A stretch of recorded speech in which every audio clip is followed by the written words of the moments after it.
Welcome back. This is episode 10 of Completing the Pokédex only using full art cards. And today, I have no packs to rip. I've missed every restock in my area for like the past week or two, and I just don't got nothing to rip. But I do have a submission to put in. This is cards that I picked up on Facebook. It's pretty much just been Facebook Marketplace. And there is a few. If you watched my video of me opening the booster box, from it's not even like part of this series. It's just a video I put up of opening the booster box of Mega Evolutions. Some of the hits that I have are in this stack too. I'm pretty sure. Yeah, I think so. So they're going to be in here. I got a couple cards I picked up on Facebook Marketplace. I got two big boys, two bangers from what I've picked up that I'm going to be putting in here. I'm just going to show you what they are before I put them in the binder. Let me do my microphone. Okay, hopefully you guys can hear me. So we'll save the big boys for like last. So I'll set these to the side. But starting out, I picked up this Meltan illustration rare. I picked up the Snover illustration rare, Executor illustration rare, Shedinja illustration rare, Scuffle. We got the Klawitzer,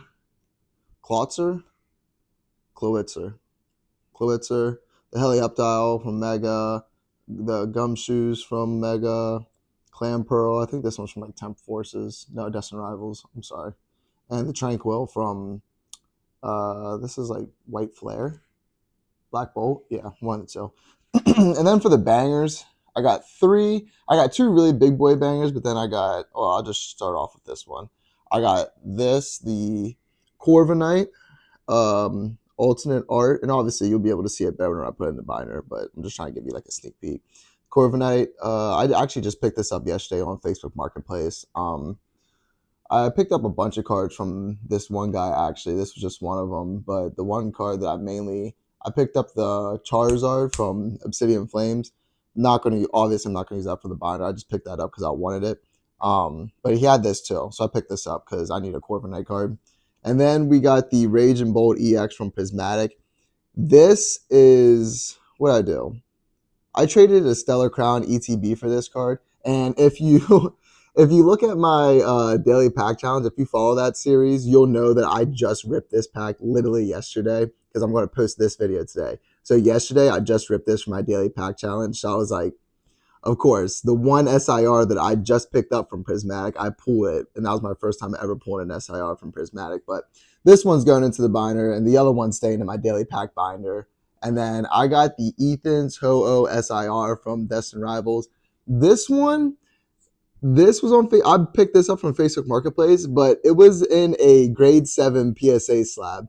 And there's a bunch of, here, I'll show you. I don't know if you can see it, there's a speck right here, and then there's a bunch of whitening in the corners. You can see it really good right there on that corner. See it? Yeah, right there. And then there's whitening that goes all the way around the border. I don't know. It was literally like some like 12-year-old kid that I bought this off of. And yeah, he sold it to me. I paid $110 for this. So like it was something I couldn't refuse. Because even a PSA 7 was going for like, I think like 150 or 160 at the time. This was like last week. So 110, it was just too good to be true. Because honestly, even if I really wanted to, if I didn't want to use this Ho-Oh, I could have easily bought that, cracked the slab, and I think it's selling for like $200 raw, or it's up there. I could have made money on it, but I'm not like that.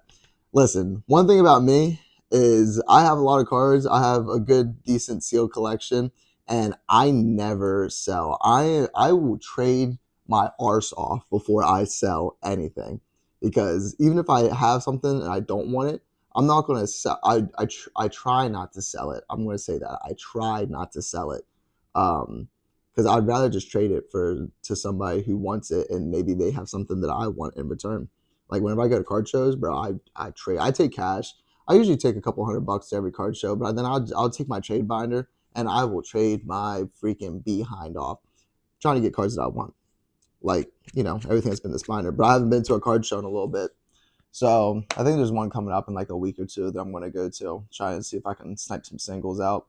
Um, but yeah, so this is 1, 2, 3, 4, 5, 6, 7, 8, 9, 10, 11, 12. I got a 13 card submission.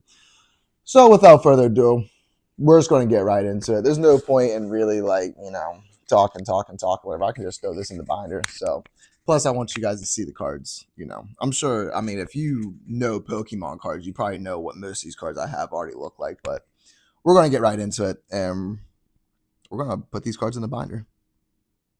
All right, so starting off, Gen 1, we got Pokemon number 103, Executor. That's actually the first one on that entire page. Crazy. Then at Pokemon number 250, we have Ho-Oh. And there's that dot that I was talking to you about. You can see some more of that whitening on the bottom. But Ho-Oh, the surface is clean, and if the surface is clean, I'm picking it up. At Pokemon number 292, we have Shedinja. At Pokemon number 366, we have Clam Pearl. At Pokemon number 520, we have Tranquil. Tranquil. At Pokemon number 693, we have Clawitzer. And then at Pokemon number 694, we have Helioptile, which I gotta switch my hands for this one.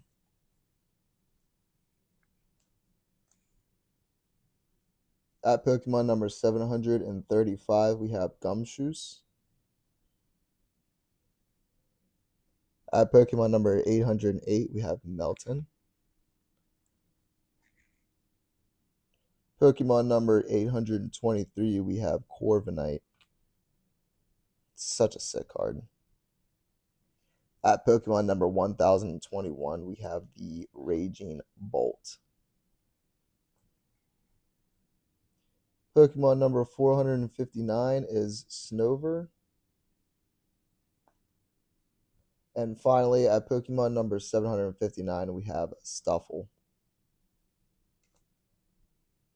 Okay, so after that 13 card submission, we have a grand total of 188 cards collected out of 1,025. And that brings our total percentage to 18.34%. Done. What's crazy is that like I'm throwing I at least like right now at least I'm throwing like 10 a minimum of 10 cards in with every submission every single time, and it's only bumping up our percentage by like 1%, which makes sense because I mean there's over 1,000 cards, so if I'm only doing 10%, it's 1% in. But what can you do? I'm getting after it. I'm trying to at least.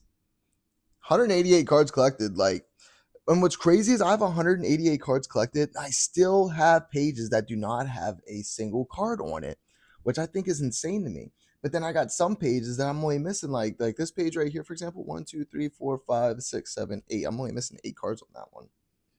And I know for a fact that there's a good bit of that.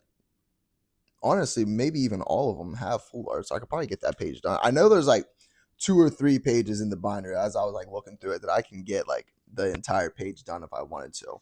Well, obviously I can do more than that because of black bolt and white flare. Every single Pokemon having an illustration there at the very least. I could get a lot of pages done, but I can't find, especially like Black Bolt. I cannot find that on the shelf at all. Like even whenever I go to restocks, it's always White Flare. It's never Black Bolt, which sucks because I'd rather have Zekrom than Reshiram personally. But what can you do? It's all good. Either way, um, we're getting after it. Like this right here. I know you guys can't see it, but this is an entire spread that doesn't have a single card on it, which is absolutely insane to me. But we're getting after it. I'm trying to, with my schedule and everything, and then going to restocks and getting cards. That's why it kind of took me a while. I'm constantly on what's it called? Facebook Marketplace. Constantly on Facebook Marketplace. I'm always trying to get a steal in there, but it's sometimes it's cards that like I can't use for the binder, or sometimes it's cards that like I don't want to put in the binder, but I'll still pick them up just because it's a good deal. I'm always looking for a good deal on cards. That's the collector in me. Don't like to sell, just like to hoard my cards and look at them. So with that being said, this is probably going to be it for episode 10. Um, I'm going to try and put out an episode as soon as I can. I'm hoping to hit 2 restocks this week, and like I said, I'm going to go to a card show on the 24th and 25th, which today is the 19th. So I guess that's next weekend. I'm going to try and go to that card show. Maybe I can find a couple things, take a couple $100 and put together a little trade binder to take with me. But yeah, that's all for this episode. So thank you for watching. For those of you that are watching, hope if this series gains some attention, and once I get more deep into the binder, people are starting to appreciate what I'm doing, that'd be cool. But for those that are watching, I just want to say thank you, because this is a big thing to me, and I know it's not something that's going to be easily done, and financially uh able to do quick enough, because I don't make money on videos. Obviously, I'm still a small channel, so I kind of and I live on my own. So I do what I can. And for those people that are in my position and that are patient and see what I'm doing and are interested in it and understand, type of situation that I'm in, especially with cards being as hard as they are to find right now. Just know that I appreciate you. Appreciate you watching. Appreciate you supporting my channel, throwing some likes, commenting, whether it be on YouTube, Instagram, TikTok. Just know I appreciate you, because this is not something that I do, like posting videos and everything. This is really me stepping out of my comfort zone. But I also find it very fun at the same time to for people to reach out and be like, comment and say nice things. It's pretty cool. So that's it for episode 10. See you guys next time.